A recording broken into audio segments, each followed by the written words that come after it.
Hello friends, welcome to my channel Happy Homemaker Radha.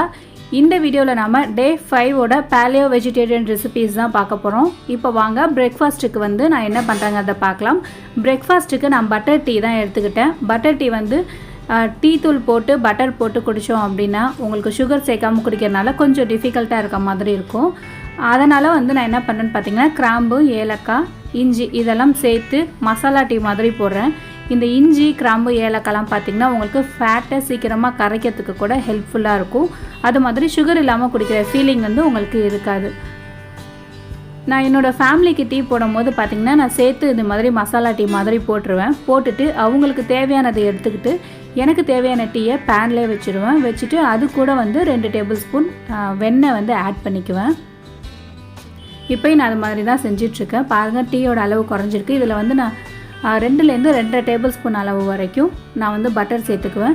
Suppose உங்களுக்கு butter tea குடிக்கிறதுக்கான interest இல்லை, உங்களுக்கு பிடிக்கலை அப்படின்னா பட்டர் ஒரு 2 டேபிள் ஸ்பூன் சாப்பிட்டுட்டு அதுக்கப்புறம் இந்த டீ மட்டும் குடிச்சிக்கலாம். பட் கண்டிப்பாக சுகர் சேர்க்கக்கூடாது. எம்டி ஸ்டமக்கில் 2 டேபிள் ஸ்பூன் தேங்காய் எண்ணெய் கண்டிப்பாக குடிக்கணும். அதே மாதிரி ஒரு நாளைக்கு 3 லிட்டர் தண்ணியும் கண்டிப்பாக குடிக்கணும். ஃபில்டர் பண்ணி நம்ம இதை எடுத்துக்கலாம். ஒரு 300 ml அளவுக்கு நீங்கள் டீ எடுத்துக்கணும்.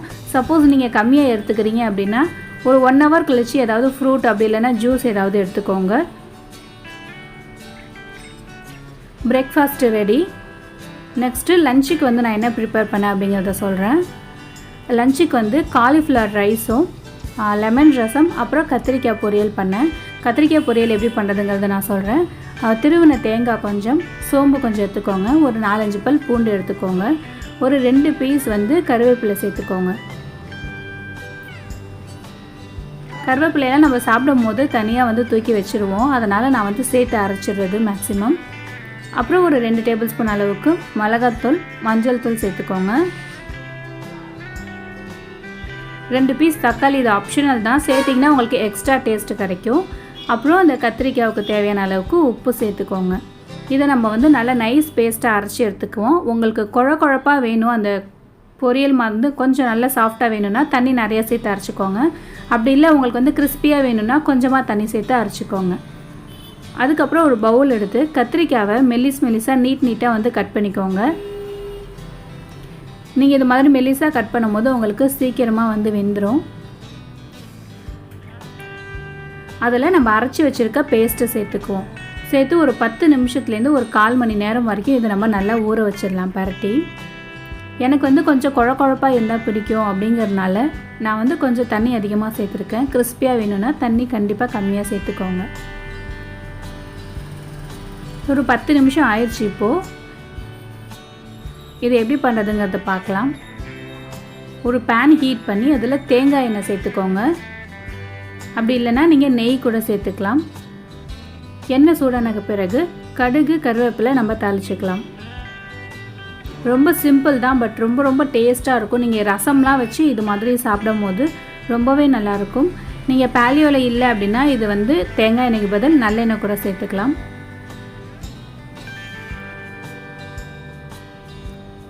நம்ம பரட்டி ஊற வச்சுருக்க கத்திரிக்காவை நம்ம இது கூட சேர்த்துக்கலாம். சேர்த்து ஒரு கிளறி விட்டுட்டு ஒரு 10 மினிட்ஸ் லோ ஃப்ளேம்லேயே வச்சுருங்க. உங்களுக்கு நல்லா கொஞ்சம் குழப்பாக வேணும் அப்படின்னா, சப்போஸ் உங்களுக்கு கிறிஸ்பியாக வேணும்னா கொஞ்சம் ஃபுல் ஃப்ளேமில் வச்சு தண்ணி சுண்டுற வரைக்கும் நீங்கள் ஃபுல் ஃப்ளேமில் வச்சுட்டு அதுக்கப்புறம் வந்து லோ ஃப்ளேமில் வச்சு குக் பண்ணிங்கன்னா நல்லா கிறிஸ்பியான கத்திரிக்காய் கிடைக்கும். ஸோ நான் இதை வந்து பார்த்திங்கன்னா ஒரு 10 மினிட்ஸ் லோ ஃப்ளேமில் வச்சு குக் பண்ணியிருக்கேன். நல்லா சாஃப்டாக இருக்குது இந்த கத்திரிக்காய். ரசத்துக்கெலாம் வந்து பார்த்திங்கன்னா இது மாதிரி செய்யும்போது ரொம்ப சூப்பராக இருக்கும். நான் லெமன் ரசம் எப்படி பண்ணுறதுன்னு ஆல்ரெடி வீடியோ போட்டிருக்கேன். இருந்தாலும் இதில் கொஞ்சம் ஷார்ட்டாக சொல்லிடுறேன். 1 டேபிள் ஸ்பூன் மிளகு, 1 டேபிள் ஸ்பூன் சீரகம் சேர்த்துக்கோங்க. அதை லைட்டாக பொடி பண்ணிவிட்டு அது கூடவே வந்து பூண்டு, பச்சை மிளகாயும் சேர்த்து கொஞ்சமாக தண்ணி சேர்த்து பல்ஸ் மோடில் அரைச்சி எடுத்துக்கோங்க. அரைச்சி எடுத்ததை ஒரு பவுலில் ட்ரான்ஸ்ஃபர் பண்ணிடலாம். இதில் கொத்தமல்லி, கருவேப்பிலை சேர்த்துக்கோங்க. அப்புறம் கொஞ்சமாக மஞ்சள் தூள், உப்பு சேர்த்துக்கோங்க. பெருங்காயத்தூள் கொஞ்சம் சேர்த்துக்கலாம். இந்த ரசக்கலவை அப்படியே இருக்கட்டும். ஒரு பேன் வந்து ஹீட் பண்ணி அதில் கொஞ்சமாக தேங்காய் எண்ணெய் அப்படி இல்லைன்னா நெய், 2த்தில் நீங்கள் எது வேணும்னாலும் சேர்த்துக்கலாம். புளி இல்லாமல் இருக்கிற ஃபீலே உங்களுக்கு இருக்காது இந்த ரசத்தில். ரொம்பவே சூப்பராக இருக்கும். எண்ணெய் சூடான பிறகு கடுகு காஞ்ச மிளகா தாளிச்சுக்கோங்க. நான் கருவேப்பிலை ஆல்ரெடி அந்த ரசக்கலவையில் சேர்த்துட்டேன் அப்படிங்கிறதுனால இதில் வந்து நான் கருவேப்பிலை தாளிக்கலை. இதில் தக்காளியையும் சேர்த்து ஒரு 2 தக்காளி சேர்த்துக்கோங்க. சேர்த்து வதக்கி கொஞ்சமாக தண்ணி ஊற்றி கொதிக்க வச்சுருங்க. ஒரு 2 மினிட்ஸில் அது வெந்துடும். தக்காளி வந்து சாஃப்டாகிடும். சாஃப்டான பிறகு இந்த ரசத்தை வந்து நம்ம அது கூட சேர்த்துக்கலாம். சேர்த்து இது மாதிரி கொதி வர ஸ்டார்ட் ஆகிடும். அந்த ஸ்டேஜில் வந்து நீங்கள் கேஸ் ஆஃப் பண்ணிடுங்க. ஆஃப் பண்ண பிறகு தான் நீங்கள் லெமன் ஜூஸ் ஆட் பண்ணணும். நான் லெமன் வந்து புழிஞ்சு ஸ்டோர் பண்ணி வச்சுருப்பேன், அதை தான் ஊற்றுறேன். நீங்கள் ஊற்றுறீங்க அப்படின்னா ஒரு எலுமிச்சை பழம் அளவுக்கு நீங்கள் லெமன் ஜூஸ் ஆட் பண்ணணும். ரொம்பவே சூப்பராக இருக்கும். இதுக்கு வந்து நான் காலிஃப்ளவர் ரைஸ் பண்ணேன். நிறைய பேர் வந்து வீடியோஸ் போட்டிருக்காங்க காலிஃப்ளவர் ரைஸ் வேணாம் அப்படின்றதுனால நான் விட்டுட்டேன். உங்களுக்கு வேணும்னா சொல்லுங்கள். காலிஃப்ளவர் ரைஸ் நான் எப்படி ப்ரிப்பேர் பண்ணுறேன் அப்படிங்கிறத சொல்கிறேன். நம்ம ரொம்ப சூப்பராக லஞ்சுக்கு வந்து பார்த்திங்கன்னா கத்திரிக்காய் பொரியலும் லெமன் ரசமும் பண்ணியிருக்கோம். ரொம்ப சூப்பரான காம்பினேஷன்.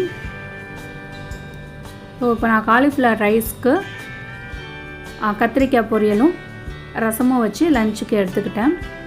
அண்ட் ஈவினிங் டைமில் நீங்கள் ஒரு க்ரீன் டீயோ அப்படி இல்லைன்னா butter coffee, black coffee, butter tea அது மாதிரி நீங்கள் எது வேணும்னாலும் எடுத்துக்கலாம். நெக்ஸ்ட்டு டின்னருக்கு வந்து நம்ம பார்க்கலாம். டின்னருக்கு வந்து பார்த்திங்கன்னா நான் பன்னீரில் வந்து அடை மாதிரி செஞ்சேன். ரொம்பவே சூப்பராக இருந்தது. கான்ஸ்டிபேஷன் ப்ராப்ளம் இருக்கவங்களாம் சன்ஃப்ளவர் சீடு எடுத்துக்கிட்டிங்க அப்படின்னா உங்களுக்கு அந்த ப்ராப்ளம் இல்லாமல் இருக்கும். இப்போ நான் இதில் வந்து சன்ஃப்ளவர் சீடு கொஞ்சம் எடுத்திருக்கேன். ஒரு 3 டேபிள் ஸ்பூன் அளவுக்கு எடுத்திருக்கேன். அதில் ஒரு 4-5 பல் பூண்டு சேர்த்துக்கிறேன். கொஞ்சமாக சோம்பு சேர்த்துக்கலாம். நீங்கள் இது வந்து பார்த்திங்கன்னா பாலியோவில் இல்லைன்னா கூட ஸ்நாக்ஸ் மாதிரி செஞ்சு தரலாம். ரொம்ப சூப்பராக இருக்கும். ஒரு 3 காஞ்ச மிளகா, உங்களுக்கு காரம் எவ்வளோ வேணுமோ அந்தளவுக்கு சேர்த்துக்கோங்க. 3 காஞ்ச மிளகாங்கிறது வந்து உங்களுக்கு மீடியமாக இருக்கும் காரம். தேவையான அளவுக்கு உப்பும் பெருங்காயத்தூளும் சேர்த்து இதை வந்து நீங்கள் ரொம்ப நைஸாக அரைக்கக்கூடாது, கொஞ்சம் கொரப்பாக அரைச்சி எடுத்துக்கோங்க. இதில் மஞ்சள் தூளும் பெருங்காயத்தூளும் சேர்த்துக்கலாம்.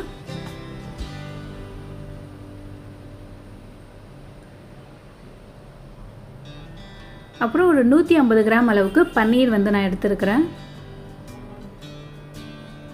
இது நீங்கள் அரைக்கும் போது தண்ணி சேர்க்கக்கூடாது. இப்போ நம்ம அரைச்சி எடுத்துக்கலாம்.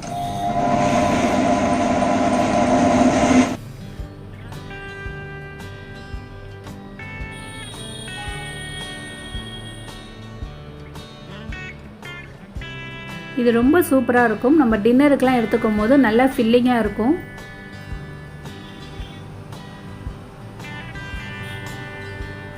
இதுக்கு வந்து நம்ம இந்த அடை செய்கிறதுக்கு எண்ணெயெல்லாம் எதுவுமே சேர்க்க தேவை கிடையாது.